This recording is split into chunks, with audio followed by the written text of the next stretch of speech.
வணக்கம், நான் நயினார் நாகேந்திரன் பேசுகிறேன். வரும் 22ஆம் தேதி மதுரையில் முருக பக்தர்கள் மாநாடு நடைபெற இருக்கிறது. அனைவரும் கலந்து கொண்டு சிறப்பிக்குமாறு அன்போடு வேண்டுகிறேன். நன்றி, வணக்கம். என் பிணத்தின் மீது நடந்து போய்தான் நீங்க அவங்கள தொடணும் அப்படின்னு ஒரு காலத்துல பேசினார் வைகோ. யாரும் போய் அவங்களை காயப்படுத்தலாம் இல்லை, அவரா கற்பனை பண்ணிட்டு காத்துல அருவாள் சுத்துற மாதிரி சுத்தி என் பிணத்தின் மீது நடந்து போய் அப்படிலாம் பேசுறதுக்கு ஆள் இருக்கு. ஆனா இந்துக்களுக்கு ஒண்ணுன்னா கேட்க நாதி இல்லை. வர்றவங்களுக்கு நாங்கள் திமுக மாதிரி உடன்பிறப்புகளுக்கு பணம் கொடுத்து வேன் ஏற்பாடு பண்ணால் இந்த வேனை இத்தனை வேன் நாங்கள் ஏற்பாடு பண்ணியிருக்கோம், கட்சியில் அமைப்புல இருந்து இவ்வளோ பேர் வருவாங்கன்னு சொல்ல முடியும். அவன் தன்னெழுச்சியா சொந்தமாக முருக பக்தர்கள் அவனா பணம் போட்டு அவனா வேன் எடுத்து அவனா வர்றான். தமிழ்நாடு மாதிரி 8 கோடி மக்கள் இருக்கிற இடத்துல இது எப்படி கணக்கெடுக்க முடியும்? தமிழ்நாடு போலீஸு இந்த முருக மாநாடு நடத்துறதுக்கு பாதுகாப்பு கொடுக்கறதுக்கு இவ்வளவு கஷ்டப்படும்னு தெரிஞ்சா அவங்க கேள்விகள்லாம் அது அவங்க ரொம்ப கஷ்டப்படுற மாதிரி இருக்கு. ஐயோ எங்களால் முடியாதுன்னு சொல்ற மாதிரி இருக்கு. தெரிஞ்சா உத்தரப்பிரதேச போலீஸை கோயில் கட்டி கும்பிடலாம. ஸ்டாலினால இதெல்லாம் முடியாதுன்னு சொன்னா யோகி ஆதித்யநாத் எங்கெல்லாம் தெய்வங்க. 55 கோடி மக்களை வச்சு நடத்துகிறாரு. அப்புறம் ஏன் 2 வருஷத்துக்கு முன்னால கோவில்ல சிலைகள்லாம் ஆபாசமா இருந்தா அது இந்து கோபுரம்னு அர்த்தம் ஏன் சொன்னாரு? நிறைய ஆக்டிவிட்டி இருக்கு. இப்போ உதாரணமா பிரஸ் மீட்டிங்கிறது துவக்கம். இதுக்கப்புறமா மாவட்ட அளவில் ஒரு ப்ரொஃபஷனல்ஸ் மீட் இருக்கு, இன்டலெக்சுவல்ஸ் மீட். அது இனிமேல் தான் மாவட்டத்தில் நடத்துவார். இப்போ எல்லாம் முருகன் மாநாட்டில் இந்த மாவட்டங்கள் பிஸியாக இருக்கிறதுனால மாநிலத்திலேருந்து மதுரைக்கு ரொம்ப லோடு கொடுக்க வேண்டாம்னு வெயிட் பண்ணுறாங்க. இது முடிச்சதுக்கப்புறம் மொத்தமாக வச்சு லோடு ஏறும்னு நினைக்கிறேன், ஏறும். அதனால அது நடக்கும். அதுக்கப்புறம் ஒவ்வொரு மண்டல் அளவுலையும் நிகழ்ச்சி இருக்கு. அப்புறம் ஒவ்வொரு யூனிட், ஊராட்சி, பேரூராட்சி, நகராட்சிகள், வார்டுகள், அதில் போய் வாக்காளர்களை சந்தித்து நம்ம சாதனைகள் எல்லாம் சொல்லி பிரசுரங்கள்லாம் கொடுக்குற திட்டம் இருக்குது. இந்த மாத கடைசி வரைக்கும் போகும். மதுரையை பொறுத்த வரைக்கும் அந்த மாநாடு முருகன் மாநாடு நடக்கிறதுனால இடையில ஒரு 10 நாள் அந்த ஆக்டிவிட்டியெல்லாம் நிறுத்தி வச்சிருக்கோம். மாநாடு முடிந்த ஓரிரு நாட்கள்ல அது மறுபடி தொடரும்.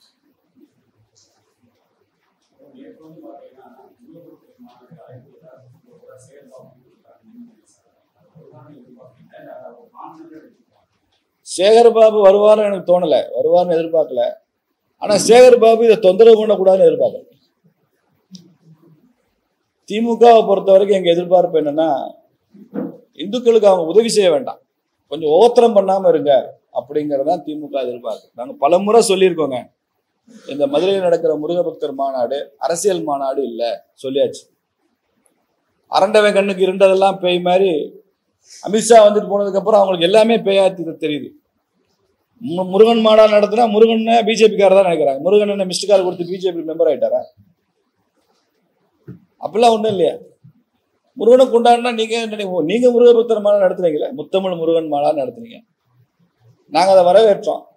அது திமுக மாநாடுன்னு சொல்லி கொச்சப்படுத்தினோம் நாங்கள். இல்லை இல்லை, கவர்மெண்ட் நடத்துச்சு. அதே மாதிரி இப்போ இந்து முன்னணி நடத்துது. இது அரசியல் கட்சி நடத்தல, பிஜேபி நடத்துகிற மாநாடு அல்ல. இது ஊடகங்கள் வாயிலா நான் திரும்ப சொல்றேன், இது அரசியல் மாநாடு அல்ல, பிஜேபி. ஆனால் பிஜேபி இதுக்கு உதவி செய்கிறது. இந்துக்கள் என்கிட்ட கோரிக்கை வைக்கிறாங்க, உதவி பண்ணுங்கன்னு கோரிக்கை வைக்கிறாங்க. ஓகே, வைக்கிறோம். கிறிஸ்தவர்களுக்கும் முஸ்லீம்களுக்கும் உதவி செய்யறதுக்கு திமுக இருக்கு, காங்கிரஸ் இருக்கு, விடுதலை சிறுத்தைகள் இருக்கு, கம்யூனிஸ்டுகள் இருக்கு. சிறுபான்மை சமுதாயங்களுக்கு நிபந்தனையற்று ஓடி போய் உதவி செய்வதற்கு அவங்கெல்லாம் இருக்காங்க.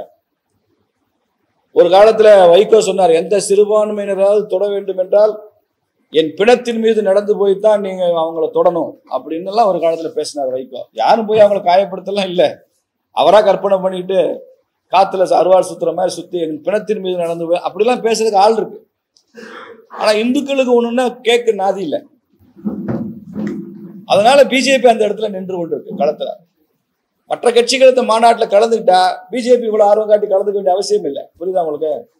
அதனாலதான் நாங்க களத்துல போய் பாருங்க, அதிமுக கூப்பிடுறோம், காங்கிரஸை கூப்பிடுறோம், திமுக கூப்பிடுறோம். அதனாலதான் சேகர்பாபு கூப்பிடுறாரு. ஆனால் திமுக தொடர்ந்து இதுக்கு எதிராக தான் இருக்கு. இது சங்கிகள் மாநாடுன்னு கொச்சப்படுத்துறது, இப்படிதான் முருகன் பண்ண சொன்னாரான்னு கேட்கறது, நீங்க எத்தனை பால்காவடி எடுத்தாலும் உங்களுக்கு ஒன்றும் ஆகாதுன்றது. எங்களுக்கு என்ன ஆக போகுது? நாங்க இதை நம்பியா ஓட்டு கேட்டா இந்த கூட்டம் நடத்துறோம்? அங்க ஒரு அரசியல் தீர்மானம் கூட நாங்க நிறைவேற்ற மாட்டோம்னு சொல்லியிருக்கோம். எங்க கட்சி கூடிய அங்க ஒரு இடத்துலயும் பறக்காதுன்னு சொல்லியிருக்கோம். எங்கள் தலைவர்களே யோகி ஆதித்யநாத் அவர்கள் வருவாரு, மேடையில் அமர்வார்னு சொல்லியிருக்கோம். இது அரசியல் மேடை இல்லைன்னு சொல்லியிருக்கோம், அரசியல் தீர்மானங்கள் இல்லைன்னு சொல்லியிருக்கோம். நாங்க சொன்ன விளக்கத்தை உயர் நீதிமன்றம் ஏற்றுக்கொண்டு தீர்ப்பு வழங்கியிருக்கு. ஆனால் அதற்கு முன்னால திமுக அரசாங்கம் காவல்துறை மூலமா எவ்வளவு கெடுபிடி, சார் இந்த ஊர்ல இந்த தமிழகத்துல எத்தனையோ கட்சிகள் மாநாடு நடத்துது, இவ்வளவு கெடுபிடி இல்லை. கிறிஸ்தவர்கள் முஸ்லீம்கள் மாநாடு நடத்துறாங்க, கெடுபிடி கிடையாது. முஸ்லீம் லீக் மாநாடு நடத்தலையா? SDPI மாநாடு நடத்தலையா? ஏதாவது கெடுபிடி வச்சிருக்கீங்களா? பெரிய கேள்வி, 50-60 கேள்வி போட்டு நிகழ்ச்சி அமைப்பாளர்களுக்கு பெரிய கொஸ்டினே கொடுக்குறாங்க. எத்தனை பேர் வருவாங்கன்னு கேட்குறாங்க. எந்தெந்த ஊர்ல இருந்து எவ்வளவு பேர் வருவாங்க? காவல்துறை கேட்கிற கேள்வி, எந்தெந்த ஊர்ல இருந்து வருவாங்க? நாங்க அப்பீல் கொடுக்குறோம், வேலை செய்யறோம். வர்றவங்களுக்கு நாங்க திமுக மாதிரி உடன்பிறப்புகளுக்கு பணம் கொடுத்து வேன் ஏற்பாடு பண்ணா, இந்த வேனை இத்தனை வேன் நாங்க ஏற்பாடு பண்ணியிருக்கோம், கட்சியில அமைப்புல இருந்து இவ்வளவு பேர் வருவாங்கன்னு சொல்ல முடியும். அவன் தன்னெழுச்சியா சொந்தமா முருக பக்தர்கள் அவனா பணம் போட்டு அவனா வேன் எடுத்து அவனா வர்றான். தமிழ்நாடு மாதிரி 8 கோடி மக்கள் இருக்கிற இடத்துல இது எப்படி கணக்கெடுக்க முடியும்? நாங்க கிடைக்கிற தகவல்களை வைத்துக்கொண்டு அதை கணக்காக வைத்துக்கொண்டு நாங்கள் ஓரளவு முழு ஸ்டாட்டிஸ்டிக்ஸை நோக்கி சொல்ல முடியலன்னா கூட பெருமளவு சரியான ஸ்டாட்டிஸ்டிக்ஸ் கொடுக்கறதுக்கு நாங்களும் முயற்சி பண்றோம். எவ்வளவு பேர் வருவாங்க, அதுல வர்றதுல எத்தனை ஆண்கள் எத்தனை பெண்கள் கேள்வி பாருங்க. எவ்வளவு முதியவர்கள், எவ்வளவு குழந்தைகள். இப்படி இதுக்கு முன்னால் எந்த மாநாட்டில் கேட்டிருக்கீங்களா சார்? இந்துக்கள் மாநாடு நடத்தினா இந்த மாதிரிலாம் கேள்வி வரும். ஏன்னா ஆட்சி செய்யறது திமுகங்கிறதாங்க. அவங்களுக்கு உணவு கொடுக்குறீங்களான்னு கேட்குறாங்க கேள்வி காவல்துறையில. உணவு கொடுக்குறீங்களா?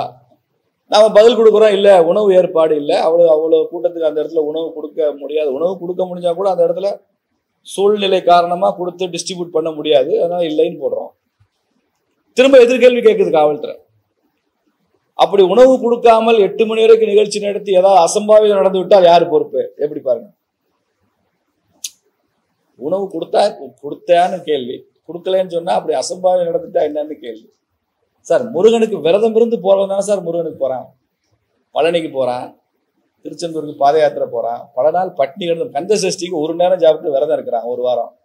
அப்படித்தானே போறான். முருக பக்தி விரதமும் பின்னி படைஞ்சது தானே. நீ 8 மணிக்கு சாப்பாடு கொடுக்காட்டி என்னமா ஆகி போயிட்டா யாரு பொறுப்பு அப்படின்னு கேட்டா, அப்ப இவங்களுக்கு முருக பக்தினா என்னன்னே தெரியலையே, என்னன்னே தெரியல. சரி, அதுக்கும் பதில் கொடுக்குறோம். இப்படி ஏகப்பட்ட கேள்விகள் ஒவ்வொரு நாளும். இதெல்லாம் எதை காமிக்குதுன்னா, காவல்துறைக்கே திமுக அரசோ இந்த மாநாடு சிறப்பாக நடக்க வேண்டும் என்ற அக்கறையில் இந்த கேள்வியெல்லாம் கேட்டிருந்தா அது நியாயம். ஆனால் இந்த கேள்விகள்லாம் இதை எப்படியாவது டிஸ்டர்ப் பண்ணணும்ன்ற நோக்கத்துல கேட்கிற மாதிரி தான் நாங்க நினைக்கிறோம். அதனாலதான் நீதிமன்றத்துக்கு போனோம். நீதிமன்றம் எங்களுக்கு ஆதரவாக தான் தீர்ப்பளிச்சிருக்கு. முதல்ல இந்த அறுபடை வீடுகள் கண்காட்சியை நடத்தக்கூடாதுன்னு சொன்னாங்க அரசாங்கத்துல இருந்து. ஆனா நீதிமன்றம் அறுபடை வீடு கண்காட்சி நடத்தலாம். அதுக்கு எத்தனை வக்கீல் உள்ள வந்து இம்ப்ளீட் ஆகுறாங்க தெரியுமா உங்களுக்கு? அரசுக்கும் இந்த மனுதாரருக்கு தான் வழக்கு, உள்ள வந்து இம்ப்ளீட் ஆகுறாங்க நிறைய பேர். அதுல ஒரு பெரிய கம்யூனிஸ்ட் வக்கீல் இந்த அறுபடை வீடுகள் கண்காட்சி நடத்துறது ஆகம விதிகளுக்கு எதிரானதுன்றார். அந்த வக்கீல் பேர்லாம் சொன்னா நீங்க ஆச்சரியப்பட்டுருவீங்க. அவருக்கு ஆகமத்துக்கு என்ன சம்பந்தம்? ஆகம விதிகளுக்கு எதிரானதான். புரியுதா? 108 வைணவ திருத்தலங்களுக்கு கண்காட்சி நடக்குது, 12 ஜோதிர்லிங்களுக்கு கண்காட்சி நடக்குது நாடு முழுக்க. அது ஊர்வலமே போகுது. இந்த மக்கள் இவ்வளவு வந்தா என்ன செய்வீங்க, இதுக்கு என்ன செய்வீங்க? உத்தரப்பிரதேசத்துல கும்பமேளா நடந்துச்சு. எங்க முதலமைச்சர் யோகி ஆதித்யநாத் அவர்கள் ஒரு கேள்வி கூட கேட்கலையே. கும்பமேளா நடந்த அத்தனை நாட்கள்லயும் 55 கோடி மக்கள் வந்து கலந்தாங்க. உலகமெல்லாம் வந்து கலந்துருக்காங்களே. ஒரு நாள்ல மாத்திரம் அதிகபட்சமா 40 லட்சம் 50 லட்சம் பேர் கலந்துருக்காங்களே ஒரு சின்ன டவுன்ல. அது கங்கையில வந்து நீராடுறாங்க, தங்குறாங்க, சாப்பிடுறாங்க, நாள் முழுக்க அங்க இருக்காங்க. இது அப்படி இல்லை, 3 மணி நேரம் இங்க இருக்க போறாங்க, திரும்பி அவங்க ஊருக்கு போறாங்க, அவ்வளவுதான். இங்க யாரும் தங்கல, சாப்பிடல. பெரிய எண்ணிக்கையில மதுரையே அமளி துமளி ஆக போறது இல்லை. அதுவும் ஊருக்கு அவுட்டர்ல இருக்கு ரிங் ரோடு. நிறைய ஊர்கள் வந்து வர்ற வழி அவுட்டர்லயே கனெக்ட் ஆகி அவுட்டர்லயே போயிடுது. சிட்டிக்குள்ள எந்த பிரச்சனையும் வரப்போறது இல்லை, கஷ்டங்கள் வரப்போறது இல்லை. பிறகு எப்படி கும்பமேளா நடந்துச்சு? தமிழ்நாடு போலீஸ் இந்த முருக மாநாடு நடத்துறதுக்கு பாதுகாப்பு கொடுக்கறதுக்கு இவ்வளவு கஷ்டப்படும்னு தெரிஞ்சா, அவங்க கேள்விகள்லாம் அது அவங்க ரொம்ப கஷ்டப்படுற மாதிரி இருக்கு. ஐயோ எங்களால முடியாதுன்னு சொல்ற மாதிரி இருக்கு. தெரிஞ்சா உத்தரப்பிரதேச போலீஸை கோயில் கட்டி கும்பிடலாமே. ஸ்டாலினால இதெல்லாம் முடியாதுன்னு சொன்னா யோகி ஆதித்யநாத் எங்கெல்லாம் தெய்வங்க. 55 கோடி மக்களை வச்சு நடத்துகிறாரு. நாங்க 5 லட்சம் பேர் வருவாங்கன்னு சொல்றோம். இந்த தமிழ்நாடு அரசு அது தாங்க முடியாது, கூட்டம் வரும், என்ன செய்வீங்க, எப்படி சேர் போடுவீங்க, எப்படி சாப்பாடு கொடுப்பீங்க? கொடுப்போம். நிகழ்ச்சியை நடத்துறது இந்து முன்னணி அமைப்பு நடத்துது, அதனுடைய பொறுப்பாளர்கள் இருக்கிறாங்க. நான் திரும்பவும் சொல்றேன், முழுக்க இந்த நிகழ்ச்சியை நடத்துவது, ஏற்பாடு செய்வது, அமைப்பு, மேடை, எல்லாமே இந்து முன்னணி தான். இதுல RSSக்கோ பிஜேபிக்கோ சம்பந்தம் இல்லை. அவங்க கேட்டுக்கொண்டதுனால அந்த நிகழ்ச்சி நடத்துவதற்கு அவங்க உதவி செய்யறாங்க. பிஜேபி உதவி ஹெல்ப் பண்ணுங்க. அது கூட இந்து முன்னணி கேட்டதுனால வேண்டாம் நாங்களே பார்த்துக்கிறோம், எங்களுக்கு போதுமான தொண்டர் பலம் இருக்குன்னா எங்களுக்கு இன்னும் சந்தோஷம். நாங்க விருந்தினராக போய் நாங்களும் கந்த சஷ்டி பாடிட்டு வந்துடுவோம். இத்தனை மக்கள் கந்த சஷ்டி பாட போறாங்க அன்னைக்கு, 5 லட்சம் பேர். அப்போ இப்ப மோகன் சி லாசரஸ் 4 மாவடியில கூட்டம் நடத்துறாரு. எவ்வளவு பேர் வராங்க? திருநெல்வேலியில அந்த பஸ் ஸ்டாண்டு பக்கத்திலேயே ஏதோ துதிக்கோட்டை அப்படின்ற பேர் நினைக்கிறேன், சரியா நினைவில்லை, வாரம் ஞாயிற்றுக்கிழமை பெரிய கூட்டம் சேருது. பல கூட்டங்களுக்கு அரசாங்கம் பஸ் இயக்குது, சிறப்பு பஸ் அந்த கூட்டத்துக்கு வர்றதுக்கு. இப்ப நாங்க என்ன கேட்கிறோம், பெரும்பான்மை இந்துக்களுக்குன்னு தனி சலுகைலாம் கேட்கல, தனி உரிமை கேட்கல சார். ஊடக நண்பர்கள் மூலமா சொல்றோம், தமிழ்நாட்டில் சிறுபான்மை சமுதாயங்களுக்கு இருக்கிற அதே சலுகை, அதே உரிமை, அதே முக்கியத்துவம் பெரும்பான்மை கொடுக்கன்னு கேட்கிறோம். அதுல என்ன தப்பு? நீ ஒரு கண்ணுல சுண்ணாம்பு ஒரு கண்ணுல வெண்ணெய் ஏன் வைக்கிறீங்க? முருக பக்தரமான நடத்தக்கூடாதா? இந்து முன்னணிக்கு அந்த உரிமை இல்லையா? ஆன்மீகத்தின் பேர்ல, கடவுளின் பேர்ல பெரிய கேதரிங், லார்ஜ் கேதரிங், ஒரு இடத்துல சேருவது என்பது, அந்த இடத்துல பேசுவது என்பது, அந்த இடத்துல இறை பாடல்கள் பாடுவது என்பது ஃபண்டமெண்டல் ரைட் இல்லையான்னு கேட்கிறேன். நம்ம அரசியல் சாசனம் கொடுத்த உரிமைகள்ல, அடிப்படை உரிமைகள்ல அது இருக்கா இல்லையா? லார்ஜ் லெவல் கேதரிங் கூடாதா? அதுவும் ஆன்மீக அனுபவத்தை, ஆன்மீகத்தை மையமா வச்சு கூடாதா? அப்படின்னா மற்ற மதங்களுக்கு அதே அணுகுமுறையை தான் கையாளுறீங்களா, இல்ல இந்துக்களுக்கு மாத்திரம் தான் இதா? இதெல்லாம் தெரியணும், எங்களுக்கு புரிய மாட்டேங்குது. கும்பமேளா நடத்த முடியுது யோகி ஆதித்யநாத்னால, ஒரு கூட்டம் நடத்த முடியல. திருச்செந்தூர்ல பௌர்ணமி பூஜைக்கு போனா கூட்டம் சேரக்கூடாதுன்றதுக்கு இந்து அறநிலையத்துல என்னெல்லாம் பண்ணணுமோ எல்லாம் பண்றாங்க. ஏன் கூட்டம் சேர்க்கறீங்கன்னு கேட்கறாங்க. கோயில்ல கூட்டமா வந்தா அந்த பக்தர்கள் ஹேண்டில் பண்ணணும். இந்த ஒரு இடத்துல கூட்ட நெரிசல் வரும்போது தமிழ்நாட்டில் ஒரு அமைச்சர் சொன்னார், மனோ தங்கராஜ், கோயில்களுக்கும் விளையாட்டு நிகழ்ச்சிகளுக்கு கூட்டமா போகக்கூடாது. நீ கூட்டமா போகக்கூடாதுன்னு சொல்றதுக்கு ஒரு அமைச்சரா நீங்க யார்? அது கோயில்னா கூட்டம் வருங்க. பண்டிகை நாள்கள், உற்சவ நாட்கள், திருவிழா நாட்கள்ல கூட்டம், சித்திரை திருவிழா கூட்டம் வரக்கூடாதுன்னு சொல்ற அதிகாரம் உங்களுக்கு இருக்கா? அதை எப்படி சமாளிக்கிறது? கிரௌட் மேனேஜ்மெண்ட்டை பத்தி கோர்ஸ் நடத்துங்க, ரெகுலேட் பண்ணுங்க. நிகழ்ச்சி ஏற்பாட்டாளர்களுக்கு இன்னும் கொஞ்சம் ரெஸ்ட்ரிக்ஷன்ஸ் கொடுங்க, இந்த நிபந்தனைகள் உட்பட்டு நீங்க செயல்படணும்னு சொல்லுங்க. அது நியாயம். கூட்டம் வரக்கூடாதுன்னா எல்லாத்தையும் விட உச்சபட்சமா அந்தந்த மாவட்டத்துல அந்த டிஎஸ்பிட்ட பாஸ் வாங்கி தான் வெஹிக்கிள் கிளம்பணும் அப்படின்னு தீர்ப்பு இருக்கு. திமுக அரசாங்கம் அதை வலியுறுத்தி இருக்கு. நீதிமன்றம் ஏற்றுக்கொண்டிருக்கு. நீதிமன்றம் அதை ஏற்றுக்கொண்டிருக்கிறதுனால் நாங்களும் அதை ஏற்றுக்கொள்கிறோம். நாங்கள் அதை வரவேற்கவில்லை என்றாலும் நீதிமன்றம் சொல்லியதால் ஏற்றுக்கொள்கிறோம். தேவைப்பட்டால் உச்ச நீதிமன்றத்துக்கும் நாங்கள் செல்வோம். ஸ்பெஷல் லீவ் பெட்டிஷன் மூலமா உச்ச நீதிமன்றத்தின் கதவையும் தட்டுவதற்கு நாங்கள் தயாராக இருப்போம். நான் கேட்கறது, திமுகவுக்கு கேட்கறது, இதுக்கு பிரசிடென்ஸ் இருக்கான்னு கேட்கிறேன்.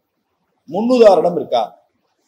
ஒரு மாவட்டத்திலிருந்து, ஒரு கிராமத்திலிருந்து ஒரு ஆன்மீக மாநாட்டுக்கு போறவங்க அந்த ஊருடைய டிஎஸ்பியை கேட்டுதான் அந்த வேன் எடுத்துட்டு அந்த மாவட்ட எல்லையை கடந்து இது வரைக்கும் வரணும் அப்படின்னு. இதற்கு முன்னால நீங்க யாரையாவது சொல்லியிருக்கீங்களா? எந்த அரசியல் கட்சியோ, எந்த மத கூட்டத்தையோ, வேற எந்த விதமான நிகழ்ச்சிகளையோ நீங்க இந்த மாதிரி ரெகுலேட் பண்ணிருக்கீங்களா? நான் மதுரையை விட்டுட்டு நான் இப்போ திருச்சிக்கு ஒரு கூட்டத்துக்கு போகணும், ஆன்மீக கூட்டத்துக்கு போறேன், நான் மதுரையில் டிஎஸ்பியில பெர்மிஷன் வாங்கி தான் நான் போகணுமா? இது அடிப்படை உரிமைகளை கட்டுப்படுத்துறது ஆகாதா? நீதி இருந்தாலும் நீதிமன்ற தீர்ப்பு கொடுத்ததுனால நாங்கள் அதை ஏற்றுக்கொள்வோம். நீதி அரசர்களை நாங்கள் மதிக்கிறோம். இதற்கு எங்களுக்கு ரெமெடி வேணும்னா நாங்கள் அடுத்த லெவல் தான் போகணும், உச்ச நீதிமன்றம் தான் போகணும். தேவைப்பட்டால் அதுவும் செய்வோம். ஆனால் பாருங்க, இந்த கெடுபிடி அரசாங்கம் எப்படி போடுது, காவல்துறை எப்படி நடத்துதுன்னு பாருங்க. இந்துக்களுக்குன்னு அப்படிதான். இந்த நிலைமை மாறும்னு நினைக்கிறேன். 2026 அப்புறம் முருகனே இந்த நிலையை மாற்றுவார்.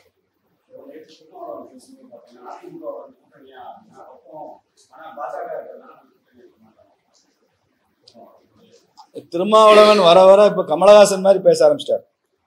முன்னால திருமாவளவன் தெளிவா பேசிட்டு தான் இருந்தாரு. இப்ப கமல் அவங்க கூட்டணியில் சேர்ந்ததுல இருந்து இப்ப கமலஹாசன் மாதிரி பேசுறாரு. புரிய மாட்டேங்குது. திமுக கூட்டணி விட்டு திருமாவளவன் வெளியில வருவாரா வர மாட்டாரா? அதிமுக கூட்டணி சேருவாரா சேர மாட்டாரா? அப்படி தெளிவா நீ கேளுங்க. இந்த கமலஹாசன் கூட சேர்ந்த சகவாச தோசை அப்படி ஆயிடுச்சு. யாருக்கு? மதுரையை நோக்கி என்னன்னு எல்லாரும் மாதிரி தான் வராங்க. திமுக பொதுக்குழு மதுரை நடத்துறாரு, அவங்களும் மாதிரி தான் வராங்க. திருமாவளவன் அண்ணன் மதுரை தான் வராரு. எல்லாரும் மதுரை ஒரு அட்ராக்ஷனா இருக்கு. சேகர் பாபு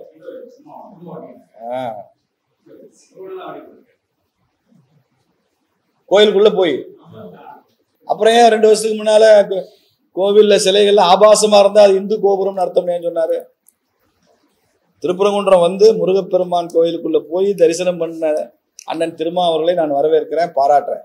அவர் அப்படி செய்யணும்னு தான் நான் விரும்புறேன். சந்தோஷம் எனக்கு. ஆனா அவருக்கு ஒரு கேள்வி, ரொம்ப தூரத்துல இருந்து பாருங்க ஆபாசமான சிலைகள் இருந்தா அது இந்து கோயில் அர்த்தம்னு சொல்லி ஒரு கூட்டத்துல கைதட்டல் வாங்கிட்டு போனார்ல, அதையே பண்ணணும். அப்புறம் இன்னைக்கே வந்து அந்த பாவத்துக்கு பரிகாரம் தேடணும். அப்படி பண்ணக்கூடாது. யாருடைய மத உணர்வை புண்படுத்தாதீங்கன்னு கேட்டு, இந்துக்கள்னாலே எல்லாருக்கும் கிண்டல் பண்றது, கேள்வி பண்றது. ஏன்னா ஹிந்துவா ரியாக்ட் பண்ண மாட்டான். ஹிந்துவா ரியாக்ட் பண்ணாதனால அவன் எல்லாத்தையுமே அஹிம்சோ பரமோ தர்ம எல்லாத்தையும் அனுமதிச்சுட்டு போயிடுவான். அவன் வேற மாதிரி ரியாக்ட் பண்ணுவான் எதிர்காலத்துல. அதனால இது டேக்கன் ஃபார் கிராண்டட். இவனை என்ன வேணா கிண்டல் பண்ணலாம், கேள்வி பண்ணலாம், என்ன வேணாலும் சொல்லலாம். அதை உடனே கோவப்பட போறது இல்லை. அவன் ஜனநாயகத்துல கொஞ்சம் கோவப்பட்டு என்னன்னு எதிர்த்தாது கேள்வி கேட்டாதான் அதுக்கு மரியாதை இருக்கும். சேகர் பாபு வந்திருக்காரு, அவரும் திருப்பூர் தான் இருக்காரு. இப்ப திருமாவளவன் திருப்பரங்குன்றம் வந்தா ஏன்னு கேட்க மாட்டேங்கிறீங்க, நாங்க திருப்பரங்குன்றம் போனா ஏன்னு கேட்குறீங்க. எப்படி விடுதலை சிறுத்தைகளே திருப்பரங்குன்றம் வர்றாங்க, அவங்களுக்கே திருப்பரங்குன்றம் முருகன் தேவைப்படுது. நீங்க என்ன சொல்றீங்க, திருப்பரங்குன்றம் முருகன் ரொம்ப சென்சிட்டிவ், இப்ப அது பெரிய கான்ட்ரவர்சியல் ஆச்சு, பிரச்சனை ஆயிடுச்சு, இந்த நேரத்துல மாநாடாங்கிறீங்க. இப்ப திருமாவளவன் இந்த நேரத்துல வரலாமா திருப்பரங்குன்றம்?